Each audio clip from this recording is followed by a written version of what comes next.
पक्का। तो चलिए हम स्टार्ट करते हैं आज का लेक्चर हमारा विदाउट एनी डिले। अच्छा, अमेज़न मैंने आपको बताया था, अमेज़न दुनिया की सबसे बड़ी ई-कॉमर्स ऑनलाइन ई-कॉमर्स प्लेटफ़ॉर्म है, जहाँ पर एक कस्टमर होता है और एक सेलर होता है। हमने एज़ अ सेलर जाना है, हमने अपनी प्रोडक्ट्स वगैरह को सेल आउट करना है। हमारा जो बिज़नेस मॉडल जिसको हम कवर करेंगे वो है अमेज़न ऑनलाइन आर्बिट्राज बिज़नेस। अब अमेज़न ऑनलाइन आर्बिट्राज हम क्यों करना चाहते हैं, क्यों करेंगे, इसकी रीज़न क्या है? अमेज़न ऑनलाइन आर्बिट्राज के अंदर हमें ना तो एलएलसी जिसको हम कंपनी कहते हैं, अमेरिका में रजिस्टर्ड करवाते हैं अपनी कंपनी, कॉस्टली होती है, टाइम टेकिंग होती है, बजट रिक्वायर्ड होता है, हमें वो कंपनी रिक्वायर्ड नहीं होगी। हमने कंपनी नहीं बनवानी, हम विदाउट कंपनी इस बिज़नेस मॉडल में जा सकते हैं। उसके बाद हमें ना प्रोफेशनल अकाउंट रिक्वायर्ड है, हम अपना सिंपल इंडिविजुअल अकाउंट जिसकी अगर आप 1 यूनिट सेल आउट करते हैं, तो उसकी पर यूनिट $1 डिडक्ट होगा। आप उस अकाउंट के साथ भी जा सकते हैं। क्रिएशन करते वक़्त आपके $40 डिडक्ट होंगे, लेकिन आप उसको अमेज़न से केस ओपन करके रिफंड भी करवा सकते हैं अपने $40 और अकाउंट को डाउनग्रेड करके। अच्छा, उसके बाद इसके लिए जो ब्रांड्स वगैरह होते हैं, उनकी अप्रूवल्स वगैरह रिक्वायर्ड नहीं होती इस बिज़नेस मॉडल के अंदर।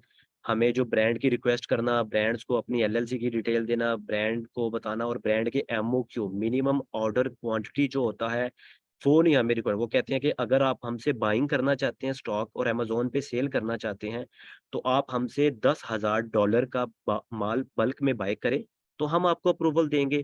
कोई कहता है $5,000 का बाय करें, $5,000 लगभग 15 लाख के करीब अमाउंट बनती है।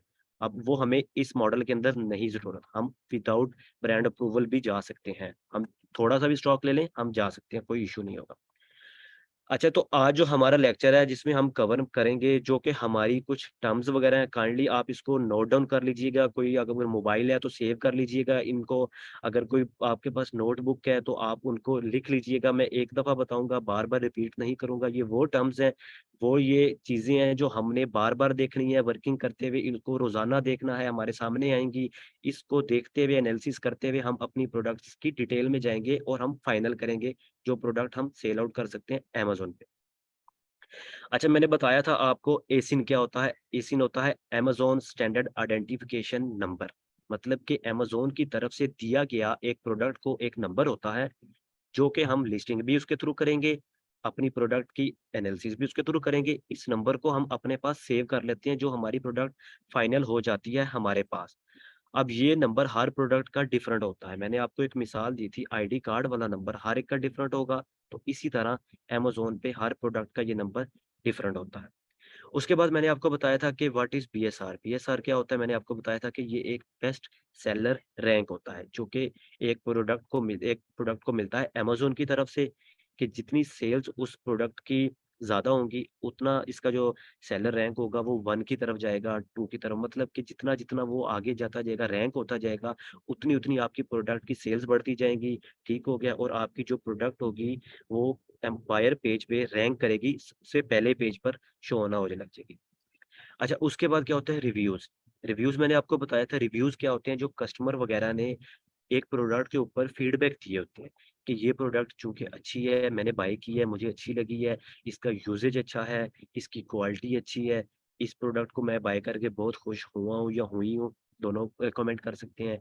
अब कोई बैड रिव्यू भी दे देते हैं, बैड फीडबैक भी दे देते हैं, तो हमने इस चीज़ों को देखना है कि क्या ये प्रोडक्ट अगर हम इसको सेल करना चाहते हैं, हम भी सेल करेंगे, तो क्या ये अच्छी है या नहीं है? ये हमने कस्टमर के फीडबैक, रिव्यूज़ रीड आउट करके जाने रहता है। उसके बाद मैंने आपको बताया था कि रेटिंग्स क्या होती हैं। रेटिंग्स होती हैं जो कि स्टार्स मिले होते हैं प्रोडक्ट को उसकी तरफ से कस्टमर्स की तरफ से। वो रेटिंग स्टार होते हैं हमारे, वो आउट ऑफ 5 होते हैं, गिवन स्टार होते हैं। अब चूँकि हमारा क्राइटेरिया हमने उस प्रोडक्ट के अंदर जाना है जिसकी जो मिनिमम रेटिंग है वो 4 स्टार्स हो।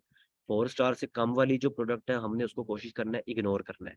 5 में से होते हैं, 3 वाली प्रोडक्ट को इग्नोर कर देंगे, साढ़े 3 वाली प्रोडक्ट को इग्नोर कर देंगे। वो हमें कैसे पता चलेगा? मैंने आपको बताया था, स्टार्स के ऊपर लेके जाएँगे, आपको पता चल जाएगा। अच्छा, उसके बाद सेलर्स फीडबैक। ये सेलर्स फीडबैक होती है, जो सेलर्स कौन होते हैं? जो मैंने आपको बताया था कि जो वो सेलर्स होते हैं जिनकी रेटिंग्स हमने सेलर्स फाइंड आउट किए थे, जिनकी रेटिंग्स थी 100 या उससे कम। 100 या लेस देन 100। अब ये जो सेलर्स के स्टोर पे जो आपको वो आपको नजर आ रहा होगा, एक फीडबैक मिली होती है, एक रेटिंग्स वगैरह मिली होगी। आपको याद होगा कि आपने कुछ मैंने आपको दिखाए थे सेलर लास्ट लेक्चर में, कि ऐसे सेलर जिनकी रेटिंग्स वगैरह आपको 9 भी नजर आ रही थी, आपको 6 भी नजर आ रही थी, उसके साथ उनकी फीडबैक, उसकी जो स्टार्स वगैरह थे वो आपको नजर आ रहे थे। ये वो सेलर्स के होते हैं, ये वो स्टोर फ्रंट के होते हैं, ये प्रोडक्ट के नहीं होते। जो सेलर फीडबैक होते हैं ये उसके स्टोर फ्रंट के होते हैं, जो शॉप ऑन Amazon में होते हैं।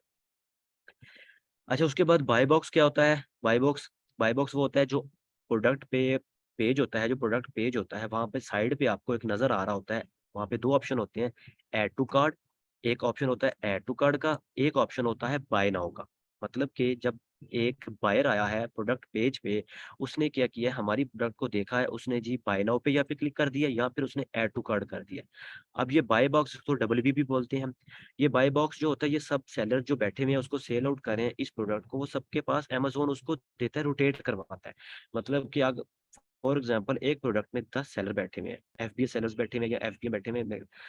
अब उस जो सारे सेलर्स बैठे हुए हैं, अब ये सबके पास रोटेट करेगा। हो सकता है अब ये बाय बॉक्स अभी मेरे पास आया है, जो भी बायर्स आएंगे वो मेरी प्रोडक्ट को बाय करेंगे। अब वो प्रोडक्ट तो वही बाय कर रहे हैं, लेकिन वो मेरे पास बाय बॉक्स है, चूंकि वो सेल मुझे मिलेगी। अब फॉर एग्जांपल हो सकता है घंटे बाद या कुछ मिनट्स बाद यही बाय बॉक्स किसी और सेलर को मिल जाए।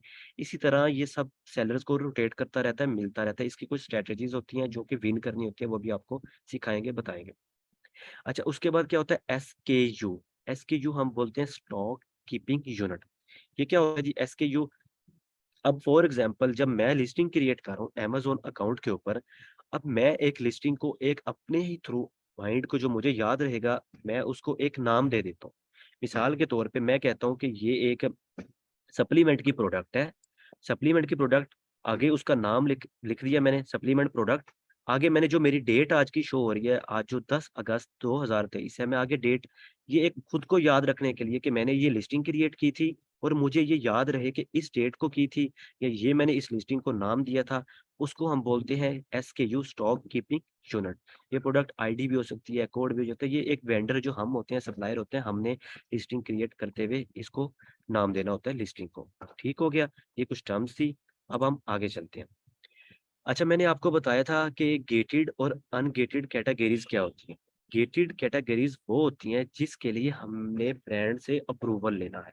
मतलब हमने ब्रांड्स की रिक्वेस्ट करनी है कि यार काइंडली हम आपकी प्रोडक्ट को रीसेल करना चाह रहे हैं अमेज़न पे, हमें काइंडली आप अपनी अप्रूवल दे दें, हमें आप अपना ऑथराइज लेटर दे दें, ताकि अगर हमसे अमेज़न इनवॉइसेस मांग ले तो हम आपकी इनवॉइसेस को सबमिट करें और अमेज़न हमें उन प्रोडक्ट को सेल करने दें। उन प्रोडक्ट्स को हम बोलते हैं गेटेड। वो न्यू अकाउंट्स के लिए होती हैं, कैटेगरीज कुछ ऐसी होती हैं जो कि गेटेड होती हैं। जो अनगेटेड होती हैं उनके लिए हमें अप्रूवल ब्रांड्स का नहीं रिक्वायर्ड होता। एक सॉफ्ट अप्रूवल होता है, सॉफ्ट अप्रूवल हम उसे कहते हैं।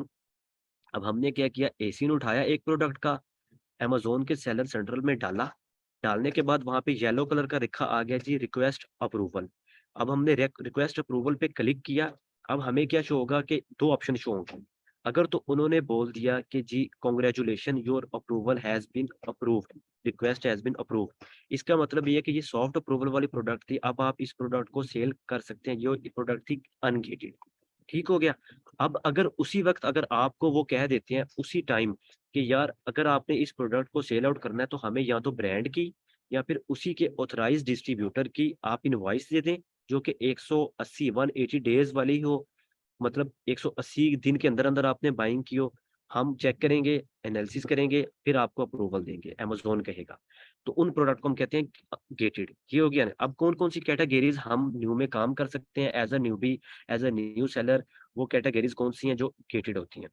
सॉरी, अनगेटेड होती है। अच्छा, सबसे पहले है जी home and kitchen. Home and kitchen जैसा कि हमारी किचन की प्रोडक्ट्स वगैरह होती हैं, इसके अंदर काफ़ी चीज़ें आ जाती हैं, ठीक है? कुछ सोप वगैरह आ जाते हैं, इसके अंदर कुछ वो स्पून्स वगैरह आ जाते हैं, डिफरेंट मतलब जो किचन के रिलेटेड जो भी प्रोडक्ट्स वगैरह हैं, वो काफ़ी आपको अनगेटेड प्रोडक्ट्स वगैरह मिल जाएँगी। आप हंटिंग करेंगे, आपको मिलेंगी प्रोडक्ट्स, अनगेटेड प्रोडक्ट्स होंगी, आप उन पे वर्किंग कर सकेंगे एज़ अ न्यूबी। चाहे अकाउंट ज़ीरो है, चाहे अकाउंट पे कोई सेल्स नहीं है, आप सेल कर सकेंगे। उसके बाद किचन एंड डाइनिंग। अब आप कह रहे होंगे इधर भी किचन आ रहा है, इधर भी किचन आ रहा है, ये दोनों डिफरेंट कैटेगरीज़ है। किचन एंड डाइनिंग अलग है, होम एंड किचन अलग है। आपने दोनों कैटेगरीज़ में वर्क कर सकते हैं, आपको दोनों कैटेगरीज़ के अंदर से अच्छी प्रोडक्ट्स मिलेंगी, हाई सेल्स वाली प्रोडक्ट्स मिलेंगी जो कि अनगेटेड होंगी। अच्छा, उसके बाद आर्ट्स एंड क्राफ्ट स्यूइंग वगैरह, ये वो होती हैं जो कार्ड्स वगैरह होते हैं, ठीक है? ये उनके रिलेटेड प्रोडक्ट्स वगैरह होती हैं इस कैटेगरीज़ के अंदर, और ये वो कैटेगरीज़ होती हैं, इसके अंदर भी आपको अनगेटेड प्रोडक्ट्स वगैरह मिल जाती हैं। बहुत बेतहाशा प्रोडक्ट्स हैं, बहुत ज़्यादा प्रोडक्ट्स हैं, आपको ईज़िली मिल जाती हैं। उसके बाद कौन-सी प्रोडक्ट होती हैं जी? उसके बाद होती हैं office products.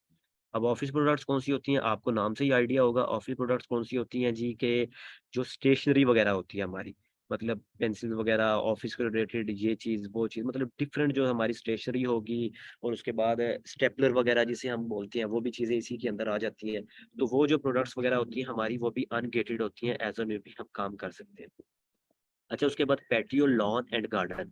Patio lawn garden क्या होता है जी, कि जो गार्डन हमारा, जो हमारा एक फॉर एग्जांपल, जैसे कि आपको पता है कि बड़े-बड़े घर होते हैं, उनके अंदर गार्डन्स भी होते हैं, उनके अंदर यूज़ होने वाले औज़ार्स वगैरह, चीज़ें वगैरह, ठीक है?